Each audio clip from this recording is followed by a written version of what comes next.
Ganpati Bappa Morya. रक्षाबंधनचा blog आपण उशिरा टाकत आहे. रक्षाबंधन म्हणजे काय, बहिणी भावाचं प्रेम एक्स्ट्रा कधी नाही उतू जाणार, आज एकमेकावर लय उतू जात असतंय. मग त्याबद्दल आता चालू झालं हे काही रक्षाबंधन, ह्याला म्हणतात प्रेम, एक्स्ट्रा प्रेम. फक्त भांडणं करणे, असं नाही आहे की बहीण भावाचं प्रेम एक्स्ट्रा कधी असतं. हे फक्त भांडणंच असतात, बाकी कायच नसतं. हे ॲक्शन, पाणी मागायचं नाही तोंडाने, फक्त ॲक्शन. तसं रक्षाबंधन चालू असताना मग काय स्वीटच घातले नाही, असंच उकलून हाकलून टाकले आम्हाला. मग काय दादा कोणके कसं दिसतंय, मग विषय हार्ड कसं आहे आपला बच्चा. हे काय जे दात बघा, दात फावडा, बाप रे. कंट्रोल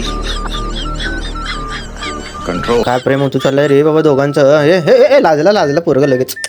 मग काय शेवायचे खीर आणले, नुसतं तबला शॉट. मग मी तर काय पहिला सोडा सुट्टाच नसतं, मला माझं आवडतं खीर आहे. मग मी काय देत रिव्ह्यू दिलो. हे काय सगळेजण आमचे घरचे मेंबर आहेत, कसं आहेत नुसतं हे देत दात बघते दात. एक फावडा, JCB ग्रुपचे संस्थापक अध्यक्ष. मग त्यानंतर सोहमची एकदम मस्त गडासारखी राखी होती, त्याला नुसता फुगवत होते सोहम. हे बघ, हे काय राखी बंधनाचं जे फंक्शन आहे व्यवस्थित पार पाडलेलं आहे. आता विषय हेच नाही, सावकार बोलते सबको बोलते.